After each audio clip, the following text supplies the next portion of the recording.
ہم دہائیوں سے اس کے خرد برد ہونے، اس پر ناجائز قبضہ اور تسلط ہونے کی شکایت کرتے رہے ہیں۔ جمعیت علماء ہند نے حکومتوں سے بارہا مطالبہ کیا ہے کہ وقف جائیدادوں کا انتظام و انصرام SGPC کے طرز پہ کیا جائے، لیکن حکومتوں نے کوئی توجہ نہیں دی اور وقف کی بدحالی کا تماشا دیکھتے رہے۔ بزرگوں اور دوستو، اس پر مزید ظلم یہ ہوا کہ موجودہ حکومت اس طرح کی ترمیم کرنا چاہتی ہے کہ ناجائز قبضہ کرنے والوں کا قبضہ آسان ہو جائے اور جنہوں نے قبضے ناجائز کر رکھے ہیں ان کا تسلط مکمل ہو جائے۔ بزرگوں اور دوستو، یہ جو پروپیگنڈا کیا جا رہا ہے نا کہ جہاں پہ انگلی رکھ دیں گے وہ ہو جائے گی، یہ جھوٹا پروپیگنڈا ہے۔ اپنی ہی جائیدادیں ان کے اپنے وزیر نے اسی مرتبہ کے سیشن میں یہ بات کہی ہے کہ اتنی جائیدادیں اوقاف کی جو ہیں وہ لوگوں نے قبضے کر رکھے۔ اگر ہاتھ رکھنے سے وہ جائیداد مل جاتی ہوتی تو خود اوقاف کی جائیدادوں پر اتنے سارے لوگوں کے قبضے کیسے ہوتے؟ وہ جو میں نے شعر پڑھا تھا نا کہ شرارت خود کرے ہے اور ہمیں تہمت لگا دے ہے، وہ تو بھائی قبضے تم نے کروا رکھے ہیں، اور وقف بورڈ بنتا کیسے؟ حکومتیں بناتی ہیں۔ ہم کہتے ہیں مسلمانوں کے ہاتھ میں ہونا چاہیے وقف بورڈ کا بنایا جانا۔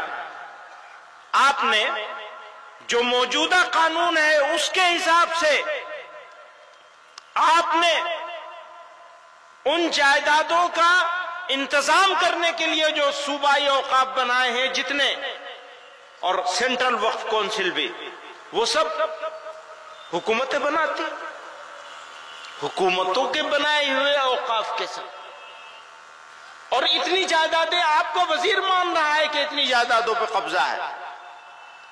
میرے بھائیوں بزرگوں، مسلمان کو کیا کرنا چاہیے؟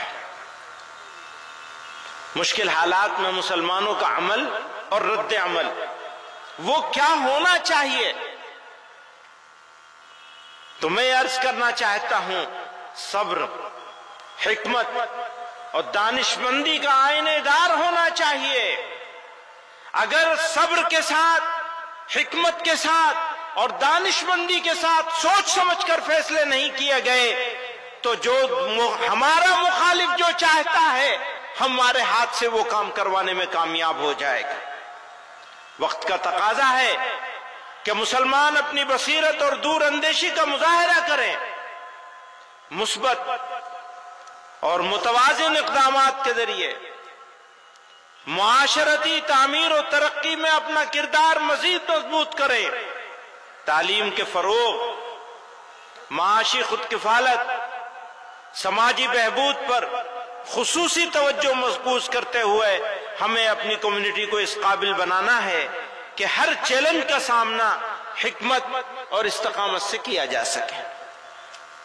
ستم کتنا ہی رخ بدلے وفا کی خو نہ بدلیں گے، وہ ترکش اپنا خالی کر دیں ہم پہلو نہ بدلیں گے، مزاج باغبانی باغباں کا گر نہ بدلے گا، چمن والے بھی اپنا رنگ اپنی بو نہ بدلیں گے، جنوں والوں کی شوریدہ مزاجی بھی نہ بدلے گی، وہ جب تک طرز و انداز خمے گیسو نہ بدلیں گے، غموں کی ترجمانی ہو رہی ہے ہوتی جائے گی، یہ زخم دل نہیں ہیں پھول ہیں خوشبو نہ بدلیں گے، تیرا بخشا ہوا سرمایہ غم اتنا پیارا ہے کہ جام جم سے بھی ہم ایک بوند آنسو، کہ جام جم سے بھی ہم ایک بوند آنسو نہ بدلیں گے۔ میرے دوستو، مزاج دعوتی بنانا ہے۔ پروردگار عالم نے ہم کو اس سرزمین پر پیدا کیا اور ہمارے لیے یہ انعام ہے اس کا کرم ہے، اس کی مہربانی ہے کہ اس نے اس سرزمین پر ہم کو پیدا کیا ہو سکتا ہے ہم کسی ایسی سرزمین پہ پیدا ہوتے جہاں سب ایک طرح کے لوگ ہوتے، ہمارے جیسے لوگ ہوتے۔ اللہ تعالی نے ہم کو اس مختلف خیال، مختلف عقائد کے سرزمین پر پیدا فرمایا اور ہمارے لیے اس سرزمین کو میدان عمل بنا دیا۔ یہ افسوس اور دکھ کی نہیں بلکہ خوشی، مسرت اور شکر گزاری کا موقع ہے۔ ہمیں یہاں موقع ملا ہے اللہ اور اس کے رسول صلی اللہ علیہ وسلم کی اطاعت کے ذریعے اسلام کی حقانیت اور اسلام کی دعوت پہنچانے کا۔ ضرورت اس بات کی ہے کہ مزاج دعوتی ہو، عداوتی نہ ہو۔ آج دیکھنے میں یہ آیا ہے کہ کچھ لوگ، کچھ جماعتیں، کچھ تنظیمیں اور ہمارے برادران وطن میں بھی تھوڑے پولیٹیکل فائدے کے لیے لوگ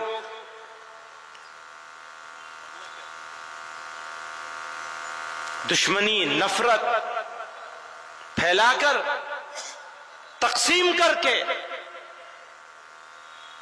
لوگوں کو بانٹ رہے ہیں، بانٹنے کا کام کر رہے ہیں۔ مجھے بتایا جائے کہ اگر اس ملک میں بسنے والے لوگ بٹیں گے، بانٹے جائیں گے تو ملک کے ساتھ دوستی ہوگی یا دشمنی ہوگی؟ اس سے بڑی غداری کچھ ہو نہیں سکتی کہ ایک طبقے کو الگ کر دیا جائے، الگ تھلگ کر دیا جائے، محروم کرنے کی کوشش کری جائے، ذلیل اور رسوا کیا جائے۔ میرے بھائیوں، وقت کا تقاضا ہے کہ میں اپنی بات ختم کر لوں۔ ایک آخری بات کہہ کر کے اپنی بات ختم کر لوں گا۔ قرآن کریم میں اللہ تعالیٰ نے ارشاد فرمایا فَاصْبِرْ كَمَا صَبَرَ أُولُو الْعَزْمِ مِنَ الرُّسُلِ۔ سورہ احزاب میں اللہ تعالیٰ ارشاد فرماتے ہیں کہ صبر کرو جیسا کہ اولو العزم رسولوں نے صبر و استقامت سے کام لیا، اور خدا پر بھروسہ کرو۔ اسی طرح سورہ احزاب ہی میں، وہ سورہ احقاف میں تھا، یہ سورہ احزاب میں ہے وَدَعْ أَذَاهُمْ وَتَوَكَّلْ عَلَى اللَّهِ، اور ان کی ایذا رسانی کو نظر انداز کرو۔ ہاں تکلیف ہم کو ہوگی، تکلیف میں ہم آواز بھی اٹھائیں گے، لیکن فیصلہ پروردگار کے ہاتھ میں رہے گا۔ ہم صبر کریں گے استقامت کے ساتھ، ان کی ایذا رسانی کو نظر انداز کریں گے اور خدا پر بھروسہ کریں گے۔ جب ہمارا مزاج اگر دعوتی ہو جائے تو قرآن کریم نے ارشاد فرمایا ادعو الی سبیل ربک بالحکمت والموعظۃ الحسنۃ وجادلہم باللتی ہی احسن، اپنے رب کے راستے کی طرف حکمت اور اچھی نصیحت کے ساتھ بلاؤ، اور ان سے اس طریقے سے بحث کرو جو سب سے اچھا ہو، سب سے بہتر ہو۔ اسی طرح اللہ تعالیٰ نے قرآن میں ارشاد فرمایا ادفع باللتی ہی احسن فَإِذَا الَّذِي بَيْنَكَ وَبَيْنَهُ عَدَاوَةٌ كَأَنَّهُ وَلِيٌّ حَمِيمٌ، برائی کو بھلائی کے ساتھ، یاد رکھیے برائی برائی سے دور نہیں ہو سکتی۔ قرآن میں اللہ کہہ رہے ہیں برائی کو بھلائی کے ساتھ دور کرو تو تمہارے اور جس شخص کے درمیان دشمنی ہوگی وہ اس وقت ایسے ہو جائے گا جیسے وہ گہرا دوست ہو۔ یہ ہمیں سمجھیے کہ ہم کو خوشخبری دی جا رہی ہے۔ میں نے کہا دعوتی مزاج کی ضرورت ہے، عداوتی نہیں۔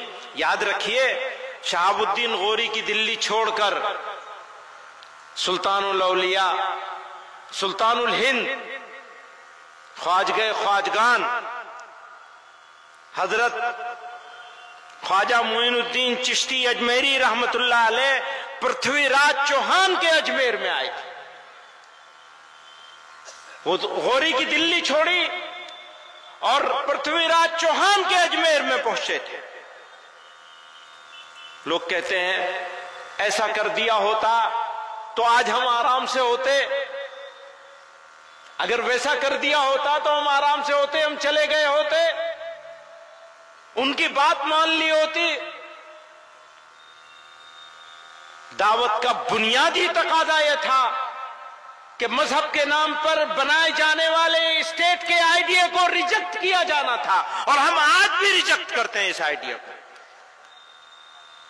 اس طرح سے نہیں، چھوڑ دیجئے مائک کو، بالکل آپ نے پہلے ہی 1 گھنٹہ خراب کیا، کام کی بات نہ ہو، نعرے بازی ہوتی رہے، پورے قوم کا مزاج خراب کر دیا، نعرے بازی میں لگا دیا، کام کرنے کو تیار نہیں ہے، اپنے بچوں کی تعلیم کی طرف توجہ نہیں ہے، معاشرے میں رسم و رواج سے لڑنے کو تیار نہیں ہے، من مرضی چلے گی مسلمانوں کی۔ مسلمانوں